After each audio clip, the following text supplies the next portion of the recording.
시간은 잘 갑니다. 매일 같은 일을 하니까 시간이 잘 가는 것 같아요. 전에도 말했지만 삶이 단순해지면 시간은 빨리 갑니다. 시간이라는 것은 우리에게 관념이거든요. 길게 느껴지고 짧게 느껴지는 거예요.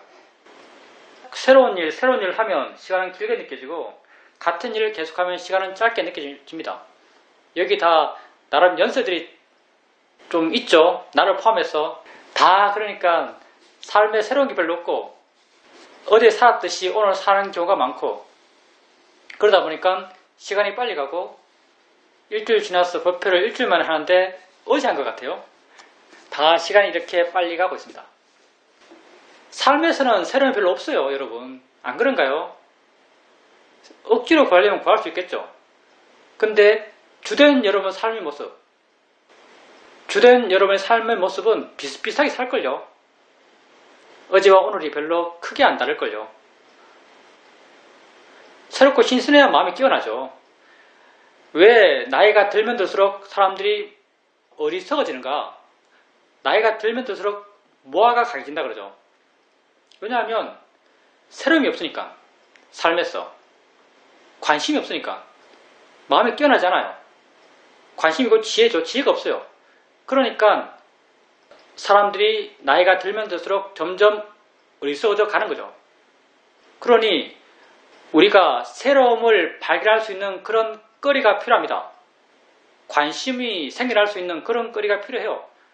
물론 건강이나 경제적 여건이나 이런 것들이 허락한다면 여행 가면 새로운 게 많아요.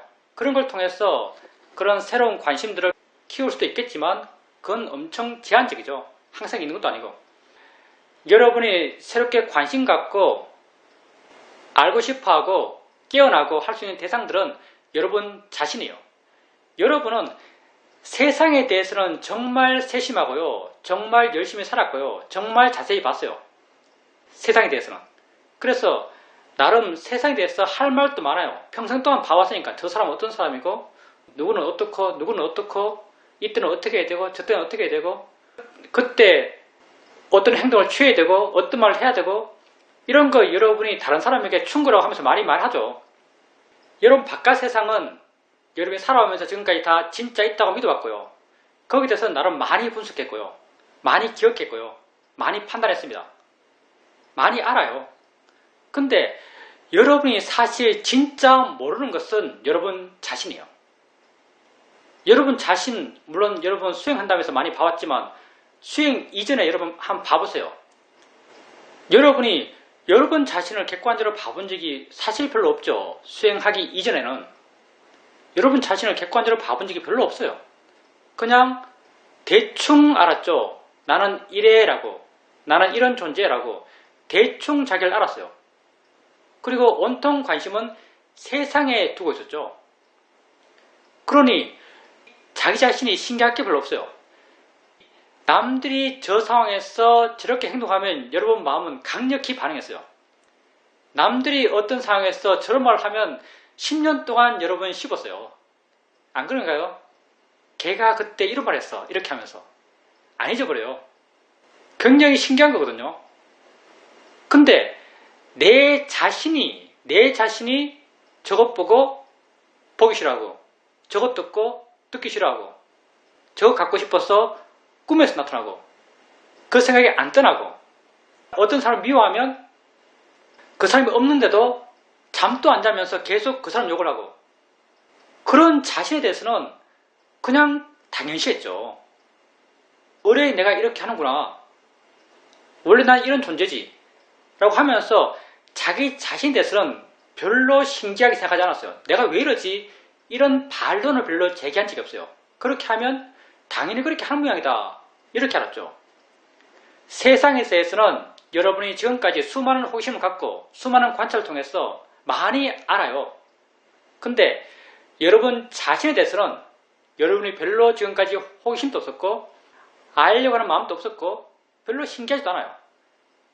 자기 자신을 한번 봐보십시오. 정말 끝없는 관심의 깊이가 여러분 자기 안에 있어요. 왜 여러분 스스로가 여러분 자기에게서 그런 끝없는 호기심, 끝없는 알고 싶어하는 마음을 일으킬 수 있는가? 왜냐하면 여러분 자신은 자신에게 진짜 알아지거든요.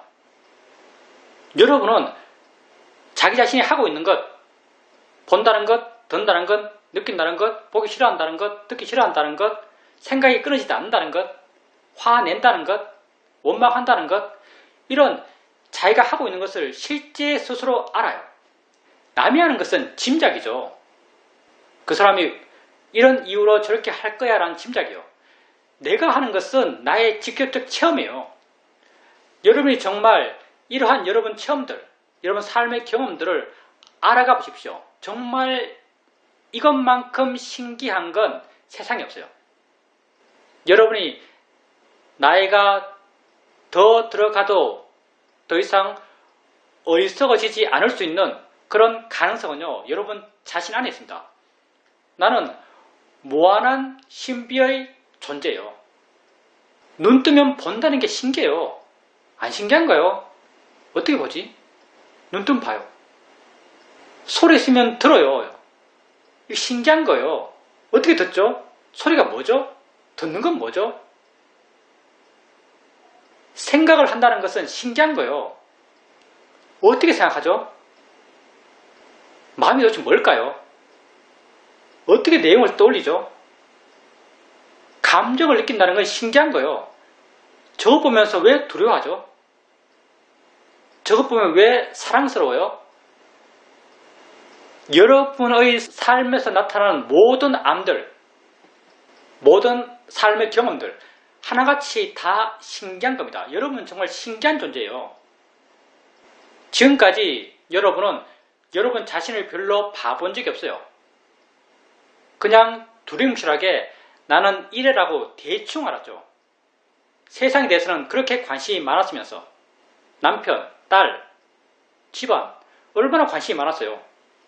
근데 정말 세상에서 가장 중요한 존재, 여러분 세상에서 가장 중요한 존재가 누구예요? 누가 세상에서 가장 중요합니까? 여러분 자신이 세상에서 가장 중요합니다. 이건 부다께서도 그렇게 말씀하신 거예요. 나 자신이 세상에서 가장 중요합니다. 세상에서 가장 중요한 나에 대해서는 지금까지 여러분은 큰 관심이 없었어요. 대충 알았죠. 자기에게 한번 관심을 둬보세요. 내가 뭔지 한번 알아가 보세요. 내가 뭔지 알아가기 위한 실천이 바로 수행이고요. 그런 수행의 방식은 아주 단순합니다. 느끼는 게 나아요. 그래서 느낌을 알아요. 듣는 게 나아요. 그래서 소리를 알아요. 생각하는 게 나아요. 그래서 생각을 알아요. 이렇게 자기에게 일어나는 것들을 알아가 보십시오. 가볍고 활기차게 알아가 보세요.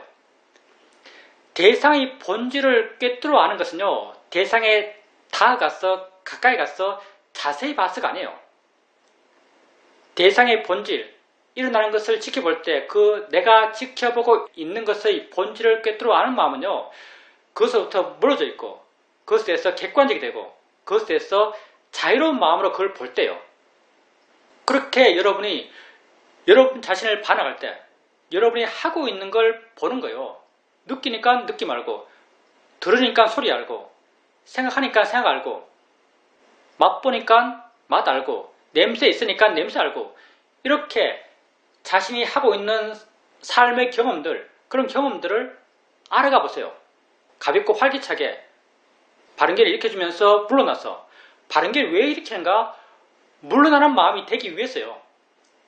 마음이 물러나야만 그 일어남에 대해서 꿰뚫어 알 수 있기 때문에 이렇게 가볍고 물러나는 마음으로 자기에게 일어나는 것들을 알아가 보십시오. 정말 자기가 신기해요. 근데 자신에 대해서 신기함을 발견한 마음, 자기를 신기하게 생각하는 마음, 그 마음 자체가 이미 지혜이고요. 그 마음이 이미 좋은 마음이요. 그 마음이 깨어있는 마음이요. 그 마음이 살아있는 마음이죠. 여러분은 몸과 마음의 존재죠. 몸과 마음의 존재 가운데 실제 우리는 마음을 더 나와 동일시하면서 살고 있어요. 여러분은 어떤 존재가 되고 싶으세요? 깨어있고 활기차고 힘이 있고 살아있는 이런 존재가 되고 싶지 않나요? 여러분이 세상을 어제 살았듯이 오늘 살고 어제 알았듯이 오늘 알고 그냥 반사적인 반응들, 일반적인 여러분은 세상을 그렇게 살잖아요. 마음이 그냥 반사적으로 해왔듯이 반응해요. 새로움이 없죠. 신기함도 없어요. 이런 삶을 어떻게 표현하면 둔한 삶 내지는 심하게 표현하면 죽어있는 삶 이렇게 말할 수도 있겠죠. 심하게 말하면. 근데 여러분이 수행해 나가면서 자기를 알아가면서 자기가 신기해지기 시작해요. 본다는 게 신기하고 듣는다는 게 신기하고 그렇게 신기해하는 마음, 관심 있는 마음, 알고 싶어하는 마음이 생기나요? 다 마음이 끼어있고 활기차고 힘이 있고 약동하고 있는 거죠. 마음이 약동하고 있어요. 그리고 이런 과정을 통해서 마음이 점점 물러나고 마음이 점점 좋아져가면서 그런 자기에 대한 이해가 생기나요? 없던 이해가 생기는 거예요. 뭔가 알미 생겨요. 봄이 있다는 게 뭐더라고 이해해요. 들음이 있다는 게 뭐더라고 이해해요. 현재가 무엇인가를 마음에 이해돼요. 있다는 것이 무엇인지 마음이 이해해요. 이런 없던 것, 이전에 없던 것이거든요. 이전에 여러분 마음에 없던 이해들이요. 이전에 여러분 마음에 없던 깊이에요. 이런 없던 이해들이 여러분 마음의 조건 속에서 새롭게 태어나요. 새롭게 나타나요. 이런 새로운 드러남, 새로운 생김, 이게 정말 약동하고 살아있는 마음이고 살아있는 삶이라고 할 수 있을 겁니다. 모든 이런 좋은 것들의 가능성들은요, 여러분 안에 있습니다. 자기를 바라보면서 자기를 알아가고 자기를 이해가고 자기를 발견해 가십시오. 질문입니다. 오늘 제사가 있어서 제사 준비를 하고 있는데 사전에 어느 정도 범위를 정하고 일을 했지만 계속적으로 마음에서 이런저런 하는 것에 대한 생각들이 일어났습니다. 생각들이 일어났지만 그 생각에 크게 좌우되지는 않았고 내가 원래 생각했던 대로 할 수 있는 만큼 적당히 했습니다. 그렇게 해나가는 가운데서 마음이 지속적으로 평온했다라고 생각합니다.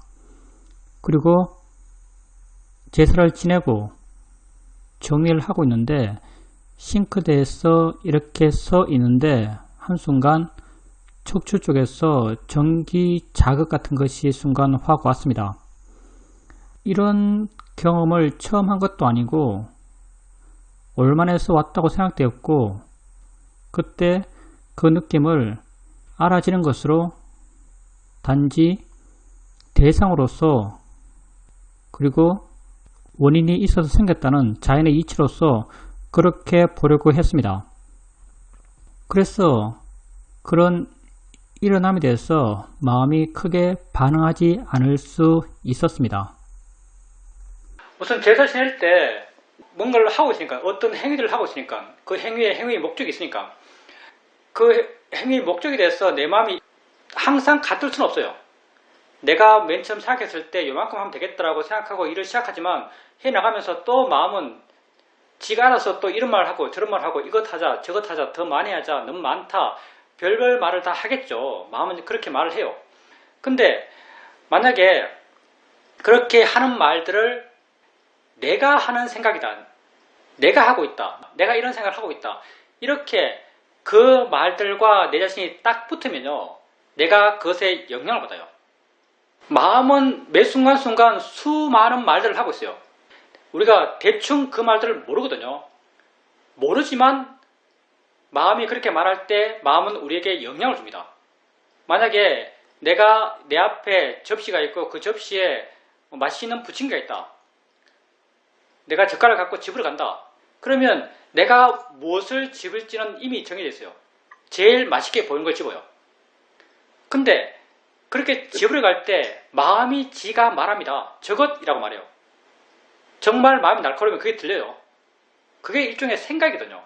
저것이라고 마음이 말해요. 그럼 나는 내가 설령 저것이라는 마음의 말을 듣지 못하더라도요, 난 그게 영향받아요. 그래서 그걸 집어요. 그런데 만약 저것이라고 하는 마음의 말을 듣는다면, 마음이 아주 날카롭게 되면 저것이라고 하는 마음의 말을 들어요. 우리가 마음이 말한다고 말하지만 사실 마음이 말하는 것은요, 생각과 똑같아요. 마음이 대화체로 생각하는 것을 우리는 마음이 말한다고 말합니다. 저것이라고 하는 것을 내가 만약 알아차림할 수 있다, 알 수 있다, 그럼 어떻게 될까요? 알 수 있으면 내가 거기에 대해서 객관적이 되고요. 저것이라고 하는 말을 따를지 말지를 판단할 수 있어요. 알아차림하면 선택의 기회가 주어져요. 알아차림하지 못하면 그 에너지에 따라서 그냥 해요. 그러니 보살님께서 제사 준비할 때 마음에서는 이런저런 말들을 하죠. 맨 처음 계획했던 것 이외에 다른 말들, 많다 적다 뭐 이런 말들을 할 거예요. 근데 보살님께서 그렇게 말하는 마음을 알았기 때문에, 말하는 마음을 대상으로서 알았기 때문에 그 말들에 대해서 그 말이 옳은지 그런지 따라야 되는지 말아야 하는지에 대해서 객관성을 띄어요. 그러니까 대충은 따를 필요가 없는 말들이었겠죠.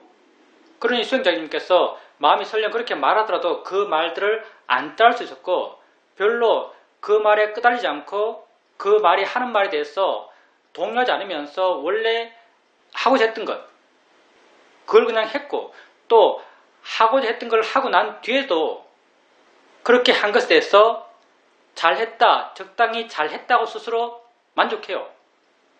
만약에 그 말들에 계속 휘둘렸으면 하고 난 뒤에도 뭔가 부족하다고 느낄 수도 있고요. 뭔가 마음이 찝찝할 수 있습니다. 근데 그때 마음이 그렇게 하자라고 한 말을 분명히 알았기 때문에 그 말을 따르지 말지에 대해서 명확히 판단하셨고, 그 판단을 스스로 믿기 때문에 그 이상 미련이 없는 거죠. 그래서 깔끔하게 그런 제사에 대한 준비를 할 수 있을 겁니다. 그리고 서 있을 때 허리에 어떤 정기적 충격이 있는 것, 허리가 별로 안 좋으면 그렇게 느낄 수 있죠. 그때 그렇게 허리가 삐끗한 느낌이 있는 것, 그건 어쩔 수 없죠, 사실요. 몸의 조건이 그러하니까, 자세의 조건이 그러하니까 그게 생겼어요. 생긴 것까지는 어쩔 수 없어요. 근데 그 이후의 마음의 반응, 그 이후의 마음의 반응이 정말 중요한 것인데, 그 이후의 마음의 반응에서 수행자님께서 말씀하신 것, 생길만 해서 생겼다, 자연스럽게 받아들였다, 수용할 수 있었다, 이건 정말 마음의 힘이 좋은 경우에 가능하죠. 우리가 그런 경우가 쉽지 않습니다. 왜냐하면 내 몸이니까. 내 몸에 대해서 이상이 생겼다고 하면요, 우리는 거기에 대해서 강력하게 반응하는 게 일반적이에요. 왜냐하면 내 몸에 이상이 생긴 것이 만약 아주 일시적이고 낫고 난 뒤에 그 후유증이 전혀 없는 것. 예를 들어서 좀 무식한 이야기인데, 내가 한번 발에 무좀을 없앨 거라고 장화에다가 사과 식초를 한쪽 장화 이쪽 장화 한 병을 넣고 하루 종일 씻고 다녔어요. 하루 종일 씻고 다녔는데 장화목이 있잖아요. 장화목이 한쪽 부분이 계속 쓸려요. 근데 장화가 안쪽이 천으로 되어 있어요. 식초가 계속 천 따라서 올라와요.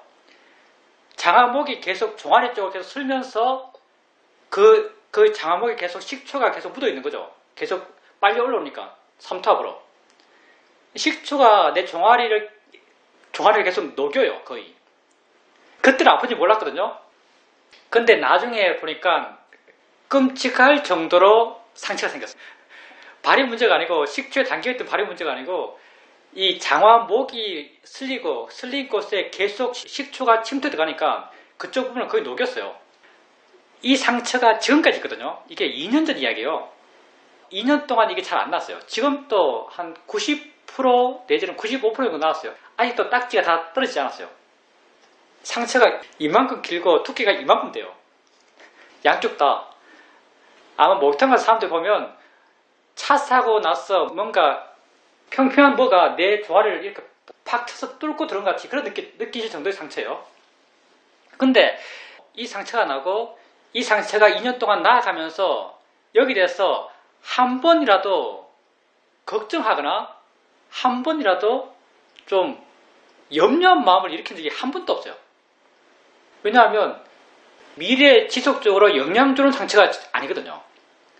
보기는 좀 그렇지만 나오면 그냥 깨끗이 지나가는 상처예요. 그래서 이런 종류의 상처에 대해서는 마음의 동요가 정말 1점도 없어요. 근데 수행자님이 느꼈던 그 느낌, 그거는 허리잖아요. 척추와 관련됐겠죠, 아마. 척추의 신경과 관련됐겠죠. 그런 걸 느꼈을 때 과연 마음이 평온할 수 있을까? 그런 걸 느꼈을 때 마음이 평온하기는 정말 쉽지 않을 겁니다. 왜냐하면 내가 미래를 생각하거든요. 사람들은 그런 거 겪으면요, 심해지면 어떡하지? 지금 아닌 것, 지금 내게 생기지 않은 것, 심해지면 어떡하지? 나중에 정말 아파져서 누워있으면 어떡하지? 이런 생각을 하게 되면요, 생각이 분화하면서 별별 생각을 다 합니다. 밥은 어떻게 먹지? 뭐 남편 밥은 어떻게 해주지? 별별 생각을 다 하는데 이 별별 생각들이 다 걱정의 생각이에요. 걱정하는 마음은 걱정할 생각들을 갖고 와요. 근데 수행자님은 그때 그 체험을 그때 그 순간의 것으로 표현하자면 그 순간의 것으로 끌어냈죠. 끌어냈다는 표현이 이상하긴 하지만 그 순간의 것으로 끌어냈어요. 그건 실제 그 순간에 있는 거예요. 그 순간 체험한 것이죠. 그 순간 느낌으로 했어요. 그래서 마음을 그 순간에 강력히 둘 수 있어요. 느낌이지라고 알 수 있고요. 알아지는 거지라고 알 수 있고요. 자연의 이치지라고 알 수 있어요. 그때 있는 것에 마음을 두는 거예요. 그리고 수행자님은 이게 지금 있는 것이다. 이게 알아진 대상이다. 이게 조건 따라 일어난 것이다. 이런 것에 대한 분명한 이해가 있었을 겁니다. 그러니까 마음이 단지 그때 진짜 있는 그 느낌에 머물러 있는 거죠. 더 이상 마음이 분화하지 않는 거예요. 마음이 미래에 가서 미래의 것을 가져와서 지금 걱정하지 않아요. 지혜 있는 사람은 미래의 것을 가져와서 지금 걱정하지 않습니다. 설령 미래의 것이 보통 사람이 걱정하듯이 미래에 설령 그게 된다 하더라도요. 그런 상황에 처한다 하더라도요. 그때는 그때의 느낌이 있고요. 그때는 그때의 범위 있고요. 그때는 그때의 생각이 있어요. 우리는요, 알아지는 것을 대체할 수 있어요. 그게 뭐가 됐든. 미래를 갖고 와서 지금 대체 못해요. 여러분은 고통을 줄여가는 수행을 하고 있어요. 그리고 여러분은 고통을 줄일 수 있어요. 무엇에 대해서? 지금 알아지는 것에 대해서 여러분은 고통을 줄일 수 있어요. 그것에 대해서 여러분은 스페셜리스트예요. 미래에 설령 걱정했듯이 그런 상황이 전개된다 하더라도 미래에 존재하는 것도 다 알아지는 것이에요. 그때의 느낌, 그때의 범, 그때의 생각, 그것들을 대상으로 그때 바르게 보고 그때 바르게 수행하고 그때 바른 이해가 있고 그때 자유로워질 수 있어요. 그때의 문제는 그때 해결하면 됩니다. 지혜 있는 사람은 미래의 문제를 지금 갖고 와서 지금 괴로워하지 않아요. 그러니 수행자님께서 지금 있는 게 어떤 의미다, 지금 내가 아는 게 무엇이다, 이것에 대한 분명한 이해가 있었기 때문에 마음이 현재에 몰면서 현재 받는 그런 것에 대해서 바른 이해가 있고 바른 자유로움이 있었을 겁니다. 미래의 것을 지금 갖고 와서 괴로워하지 마세요. 여러분이 지금 생각하잖아요. 미래에 내가 이런 상황에 처해서 이런 고통을 겪을 거야 라고 지금 생각해요. 지금 생각하면 그 고통은 정말 커 보여요. 내가 감당 안 될 것 같아요. 감당 안 될 것 같으니까 지금 정말 나는 괴로워요. 지금 그게 일어나지 않았는데 불구하고 감당 안 될 것 같으니까 정말 괴로워요. 근데 정말 내가 예상했던 그 괴로움을 미래에 정말 겪는다면 내가 겪기 이전에 생각했던 이만큼 괴로울 거라고 생각했던 그것보다 미래에 실제 겪을 때 그 괴로움이 훨씬 작을 겁니다. 화와 두려움은 그 괴로움을 과장해요. 화는 언제나 화의 요소를 과장하고요. 괴로움은 언제나 괴로움의 요소를 과장합니다. 그러니까 여러분 수행이 돼서 분명히 이해하시고 수행이 돼서 스스로 능숙해져 가시면요. 미래에 대한 자신감이 생겨요. 그때 생기면 그때 보면 돼요. 그때 보면 그때 해결할 수 있어요. 그러니 중요한 것은 지금 이 순간 내가 무엇을 어떻게 해야 하는지를 분명히 아는 거예요. 지금 이 순간 여러분 살고 있고 여러분 삶이란 것은 지금 이 순간 여러분의 알미고요. 이 알을 알아가고 알을 어떻게 알아가는가? 무엇을 알아가고 그것을 어떻게 알아가야 한다라고 분명히 이해한다면요. 여러분은 삶에 자신감이 생깁니다. 왜? 산다는 게 그거거든요. 산다는 게 무엇을 알아가는 게 삶이에요. 무엇을 알아가고 어떻게 알아가야 한다라고 분명히 안다면 이게 곧 수행의 내용이죠. 무엇을 알아가고 어떻게 알아간다가 바로 수행의 내용이에요. 이렇게 무엇을 알아가고 어떻게 알아가야 한다라고 분명히 안다면요. 여러분은 삶을 어떻게 살아야 하는지를 아는 거예요. 지금 여러분이 삶을 어떻게 살아야 하는지 분명히 안다면요. 미래에 어떻게 살아야 하는 것도 분명해요. 그래서 미래 걱정을 잘 안 해요. 그때 어떤 경험을 하든 여러분은 그때 어떻게 살아야 될지 알아요. 어떤 일이 있든 여러분은 그때 어떻게 살아야 될지 알아요. 지금 내가 설령 죽음의 침대에 있다 하더라도 이 영어식 표현인데 죽음의 침대를 표현하더라고요. 마지막에 침대에서 사람들이 보통 죽기 때문에 죽음의 침대에 있다 하더라도 여러분은 걱정할 필요가 없어요.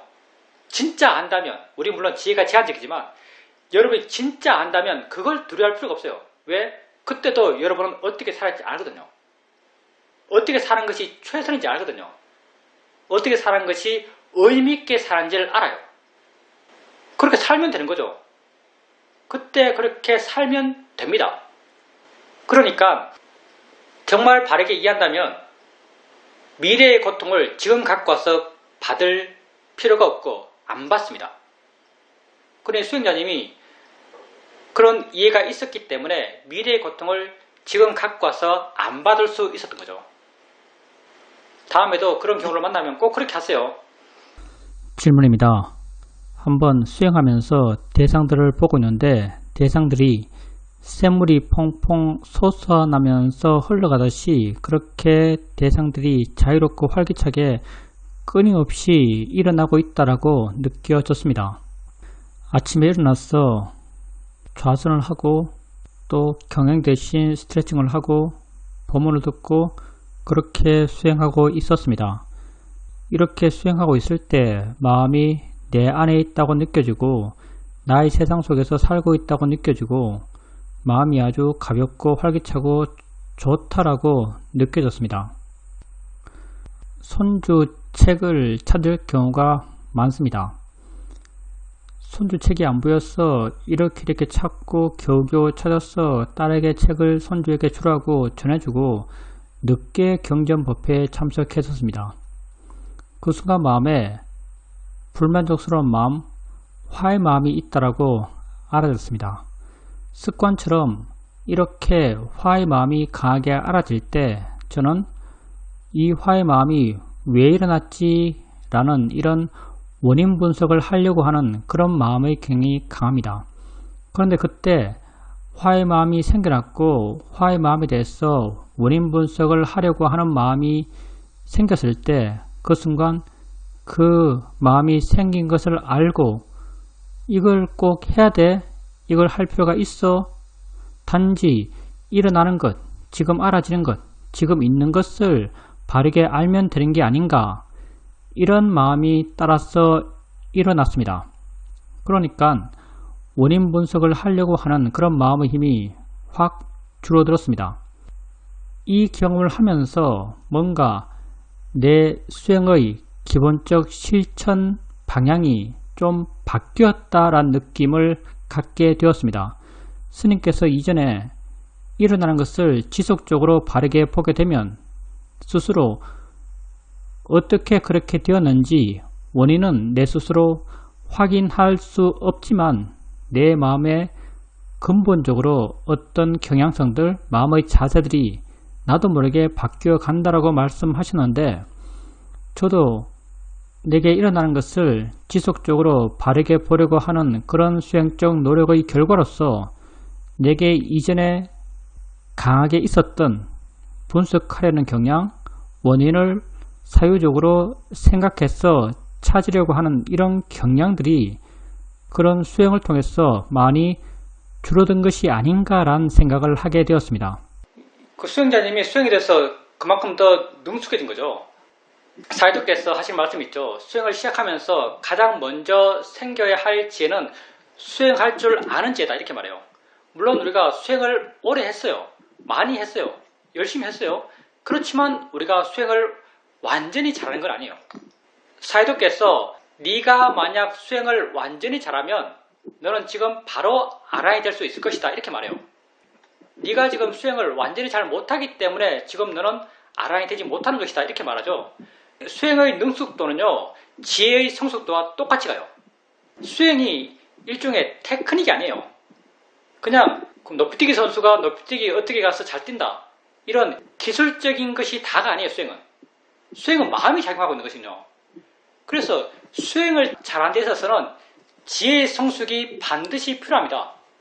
그렇게 수행자님께서 점점 수행해 나가면서 그런 지혜들이 성숙해 가면서 수행에 대해서 더 능숙해져 간 거죠.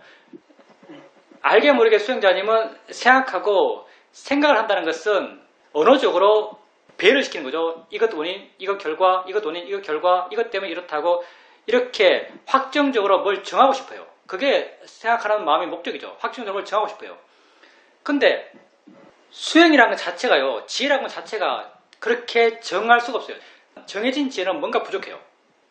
수행자님께서 수행해 나가면서 어떤 실제하는 것, 본질은 좀 진부한 편이지만 본질은 언어를 떠나서 있어요.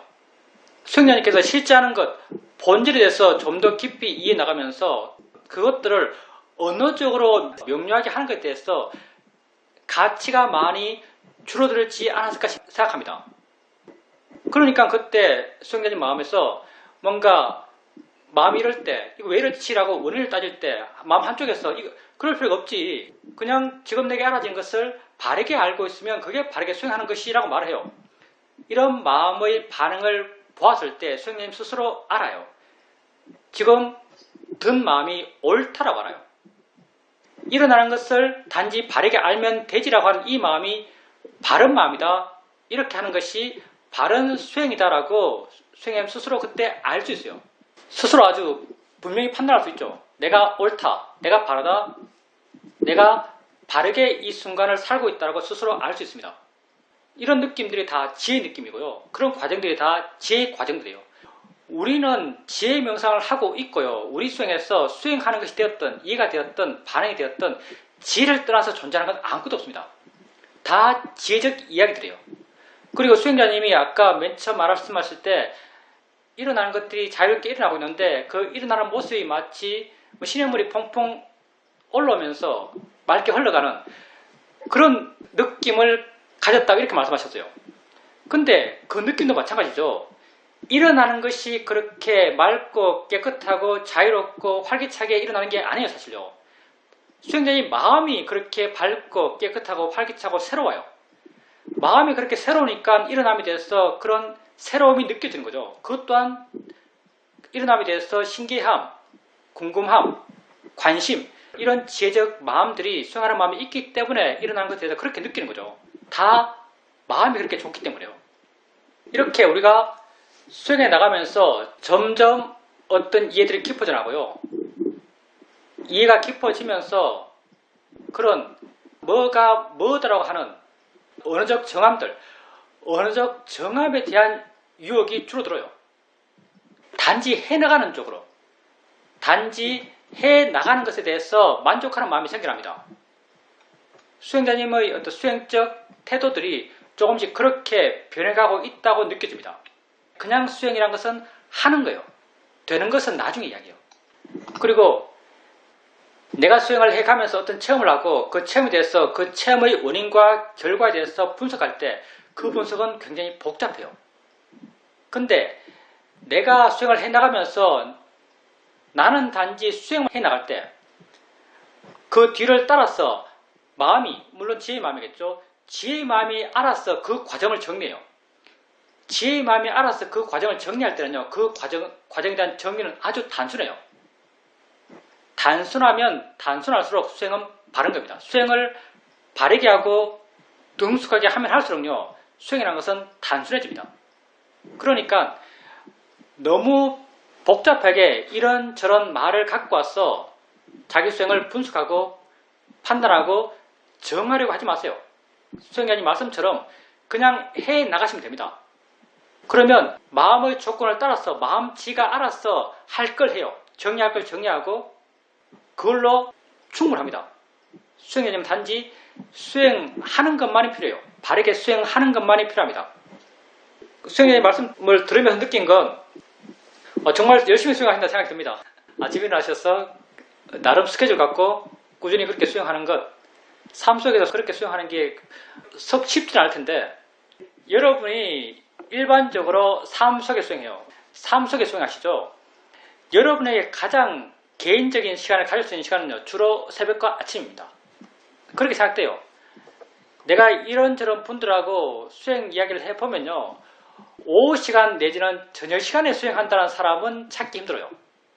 물론 가끔은 그렇게 수행하죠. 가끔은 그렇게 오후 시간대, 저녁 시간대 시간이 되었어, 마음이 났어 수행을 한다고 이야기해요.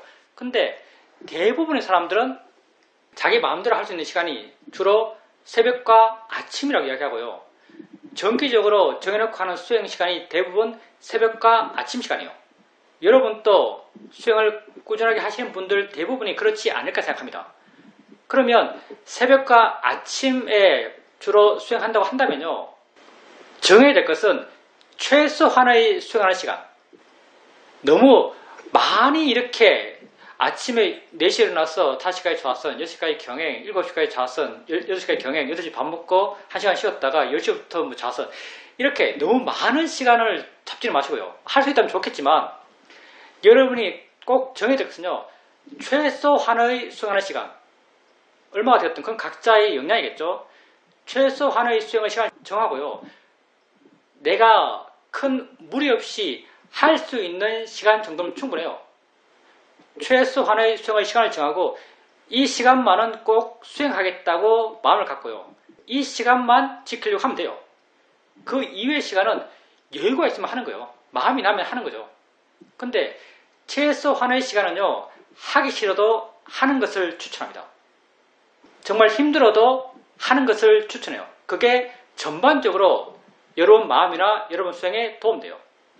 최소한의 시간을 정하고 이 최소한의 시간은 설령 마음이 안 좋고 몸이 피곤하고 하기 싫더라도 억지로라도 하는 것이 좋아요.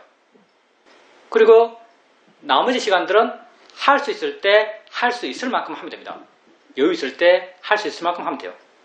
여러분, 보람된 삶을 살고 싶죠? 의미 있는 삶을 살고 싶잖아요. 의미 있는 삶을 살고 싶어요. 아까 한 이야기의 연장선인데, 아까 이 말을 하려고 하다가 의미 있는 삶을 살고 싶어요.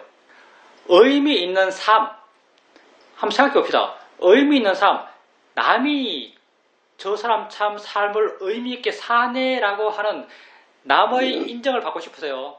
아니면 내 스스로 느끼기에 내 삶은 의미 있으라고 내가 인정하는 의미 있는 삶을 살고 싶으세요? 예, 당연하죠. 내가 인정하는 의미 있는 삶이에요. 사실은 남이 인정하는 의미 있는 삶은요, 의미 있는 삶이 아니에요. 남에게 보여주려고 살아요.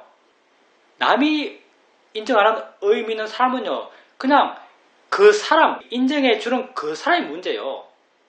나의 문제가 아니에요.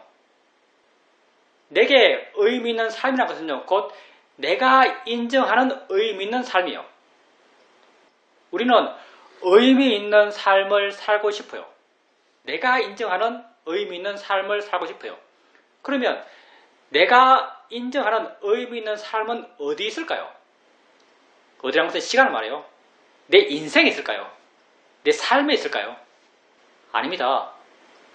여러분이 인정하는 의미 있는 삶은요, 이 순간에 있어요. 지금 있는 거예요. 왜? 의미 있는 삶이란 것은 그 의미를 느끼는 마음이 있을 때 존재하거든요. 객관적으로 의미 있는 삶이라는 게 있을까요? 내가 뭘 해서 의미 있어? 이건 남에게 보여줄 때 필요하죠. 세상에 보여줄 때는 내가 이런 업적이 있었어.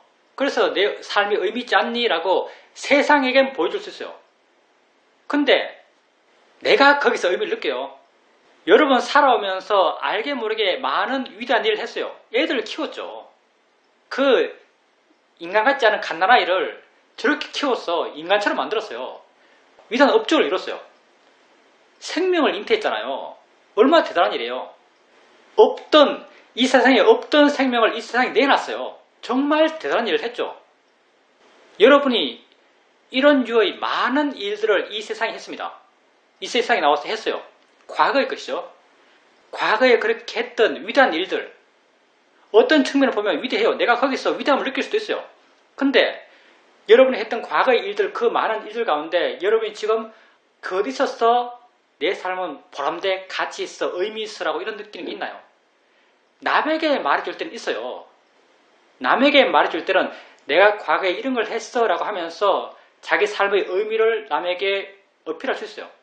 근데 내가 정말 마음이 감동하는, 내가 정말 내적으로 동의하는 그런 의미, 그런 가치, 그게 과거에 있나요? 예, 과거에 없습니다. 지금 있는 거예요. 지금 그 의미를 느끼는 마음이 있을 때 그 의미가 있는 거죠. 그러면 무엇에 대해서 우리는 의미를 느끼는 마음이 생기는가? 가치를 느끼는 마음이 생기는가? 우리는 이 순간 내가 바르게 사는 것에 대해서 가치를 느껴요. 내가 뭔가를 옳다고 아는 것을 내가 행할 때 난 가치를 느껴요.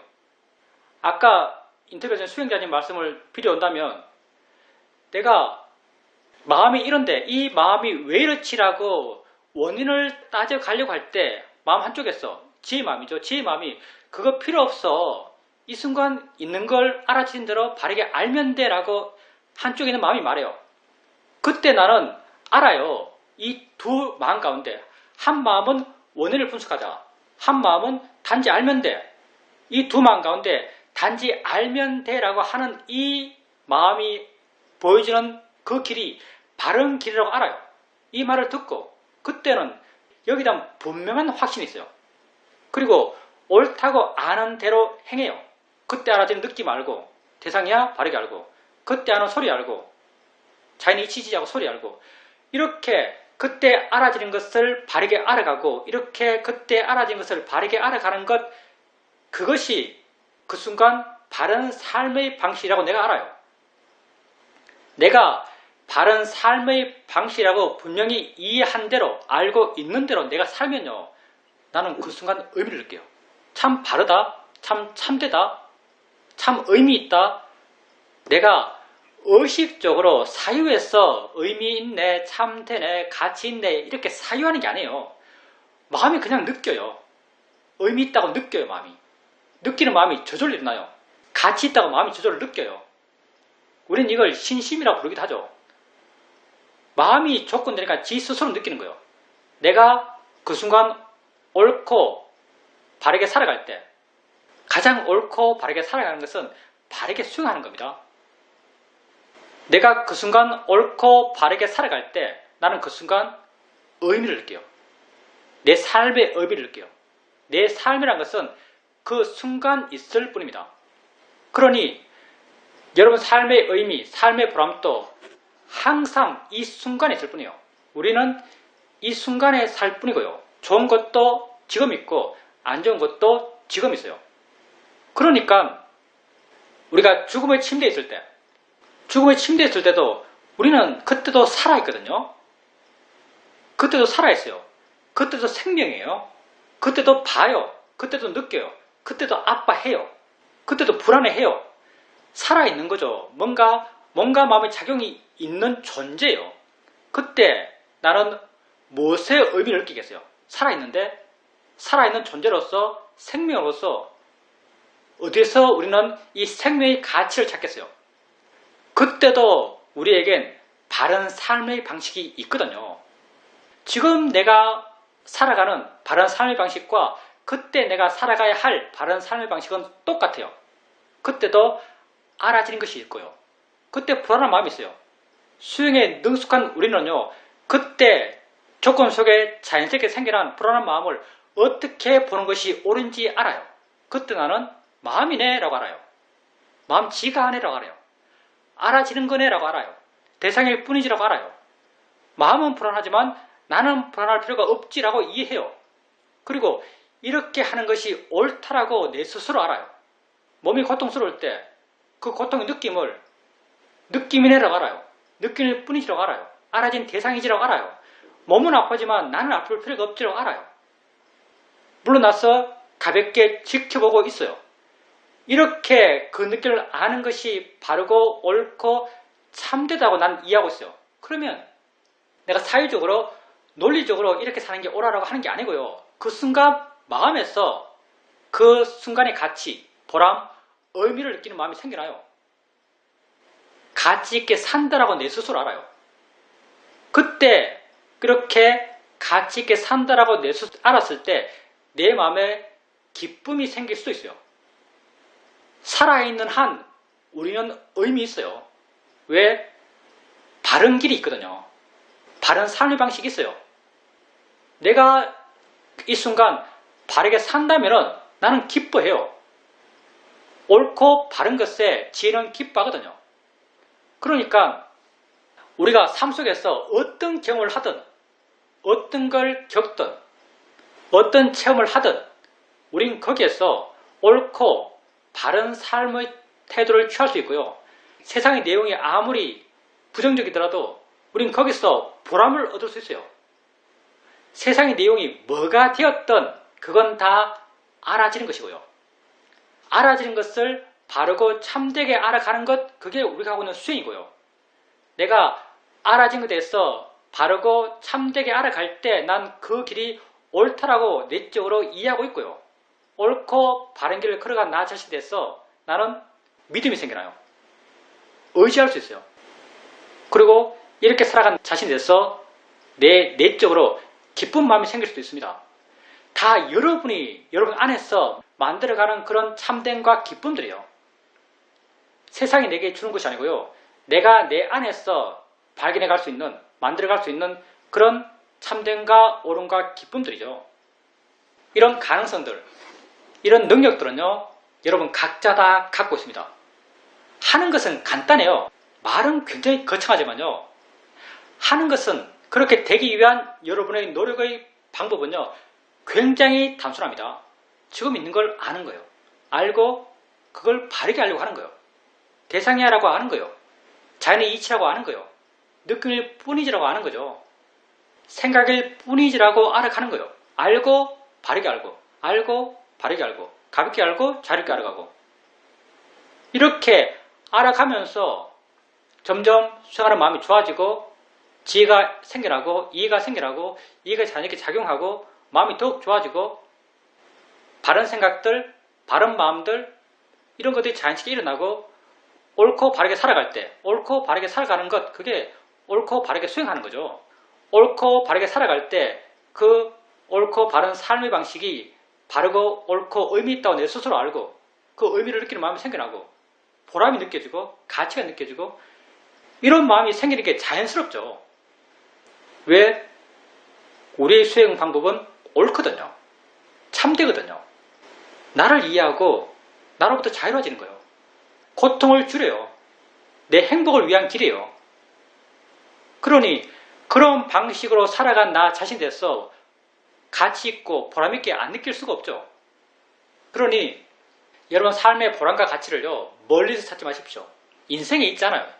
과거에 있잖아요. 미래에 있지도 않아요. 오직 현재에 있습니다. 현재 자기에게 관심을 갖고 현재 자기에게 일어나는 것, 자기에게 일어나는 것, 그게 곧 자기 자신이고 자기 삶이죠. 자기에게 일어나는 것을 바르게 반응하세요. 바른 견해를 일으켜주면서 바르게 알아가십시오.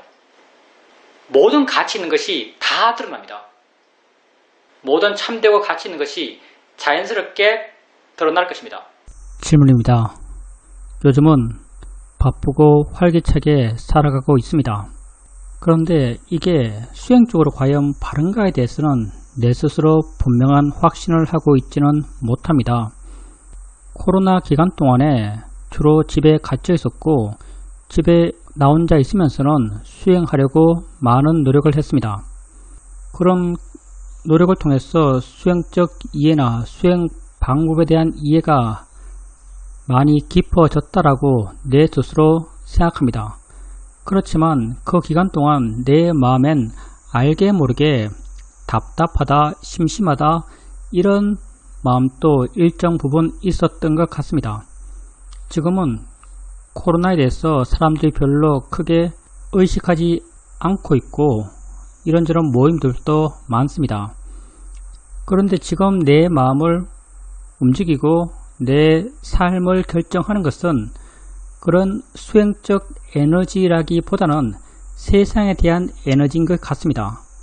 코로나 기간 동안 집 안에서 답답하게 느꼈던 그런 마음이 나로 하여금 자꾸 밖에 나가게 하는 것 같습니다.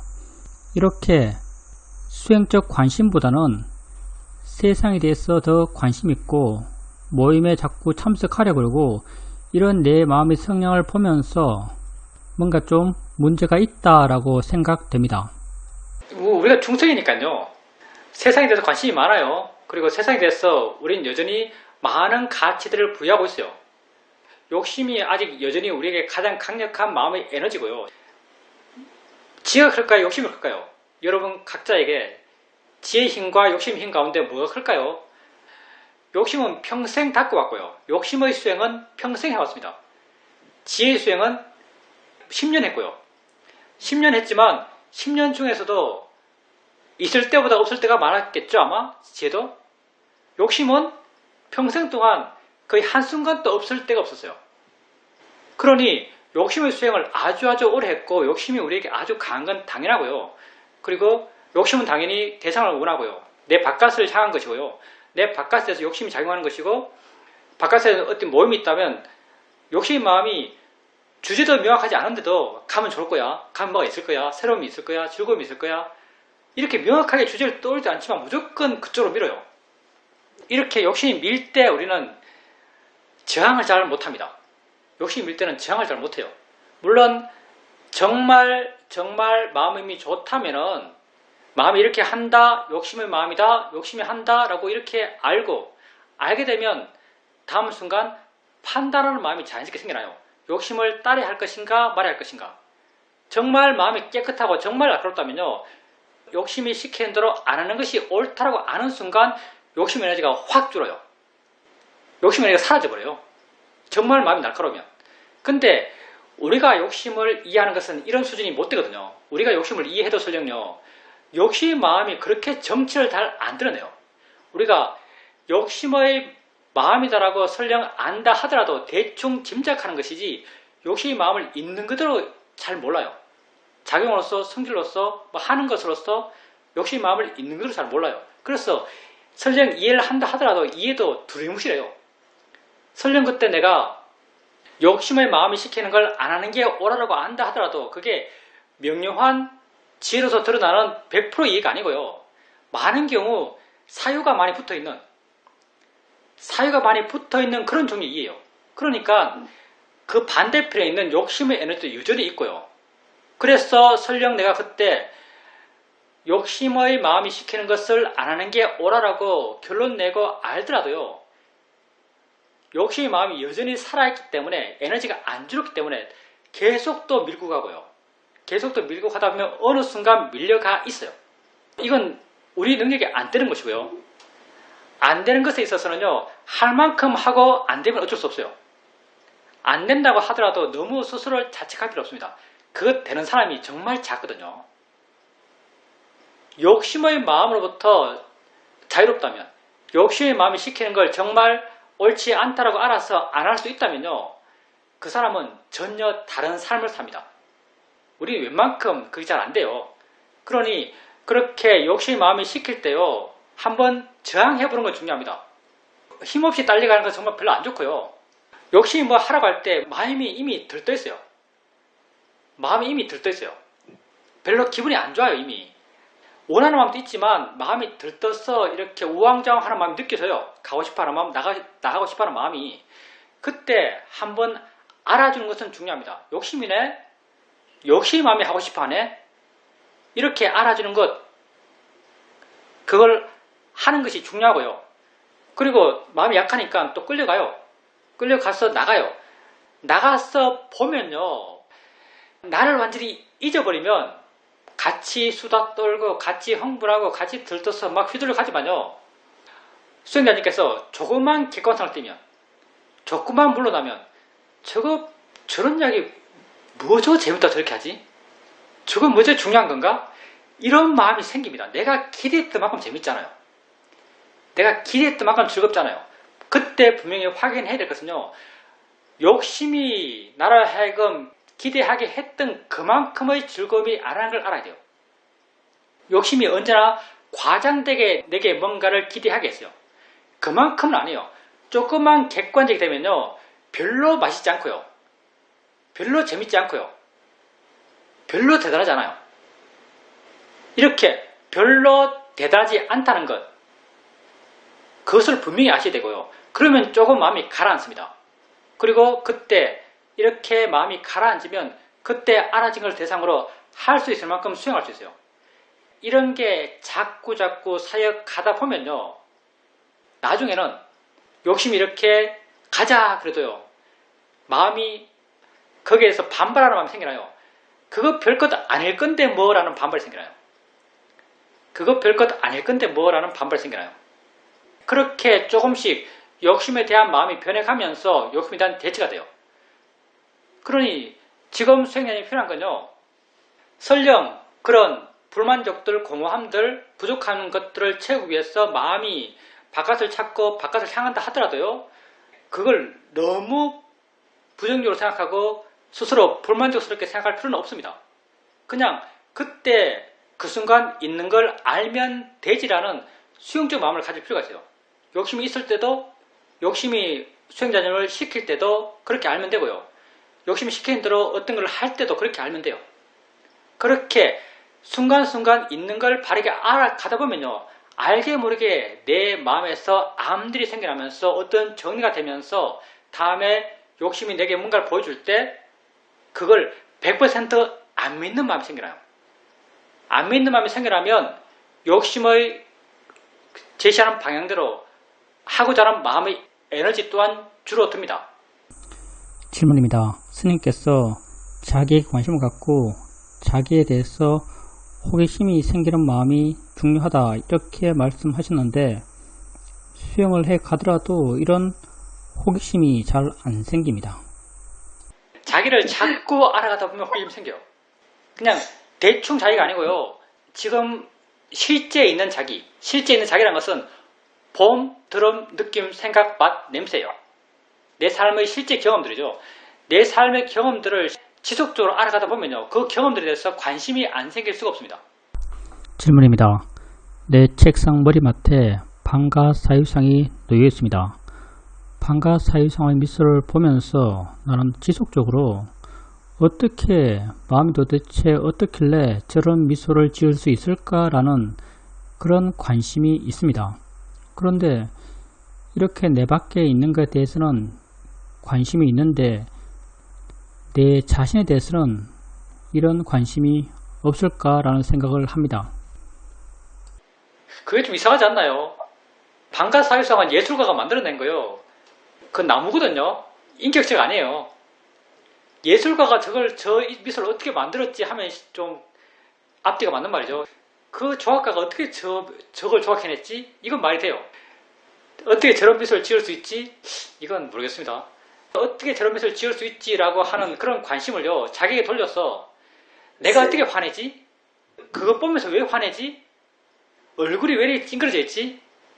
내가 그때 왜 그렇게 큰 소리 쳤지? 마음이 뭔데 그렇게 갑자기 확 반응했지? 이것도 방가 사유상의 미소만큼 관심 있을 만한 거리예요. 한번 자기를 한번 지켜보면서 자기에 대해서 그런 관심을 키워가 보십시오. 누가 채팅으로 써서 보내셨거든요. 한번 읽어보겠습니다. 저는 반대로 수행을 하면서 점점 더 친구들 모임에 나가기가 싫어집니다. 이유는 그게 번뇌를 키우기 때문입니다. 그래서 사회 부적응자가 되는 듯한 느낌이 들기도 합니다. 어떻게 해야 할까요? 이렇게 혼자 있는 것이 더 좋은 상태로 수행을 하고 살아도 되는가 하는 것이 제 질문입니다. 예, 됩니다. 모임이 안 같아요. 수행자님 혼자 있으면서 혼자 있기를 좋아하고 자기 안에서 관심을 찾고 자기를 지켜보고 자기를 바라보는 마음을 바르게 하고 자기를 바라보는 마음이 바른 걸 스스로 발견하면서 바른 것에 대해서 기쁨이 생겨나고 보람이 생겨나고 의미가 생겨나고 그렇다면 그건 바르게 살고 있는 거예요. 남과 어울려야만 바르게 사는 건 절대 아닙니다.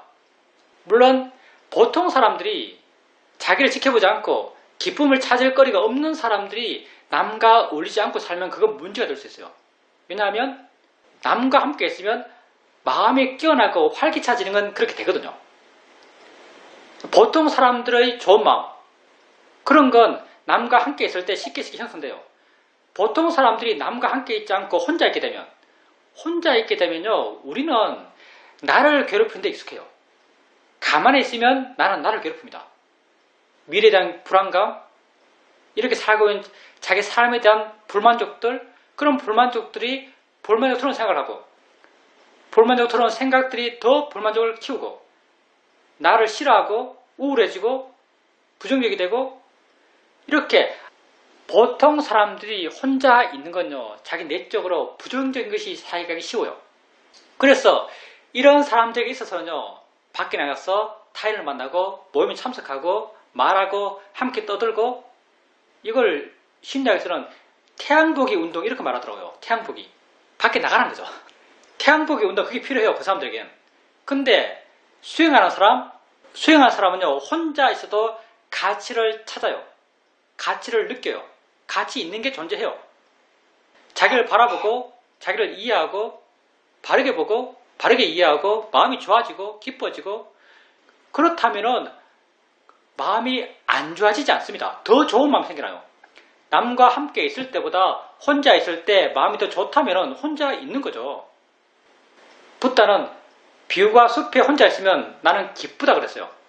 왜? 혼자 숲에 있는 비유가 스스로 자기 안에서 행복 요소, 기쁨 요소, 가치 요소들을 찾을 것을 알기 때문이겠죠. 혼자 있으면서 자기 안에서 그런 가치를 찾을 수 있다면요, 혼자 있는 게 전혀 문제가 안 되죠.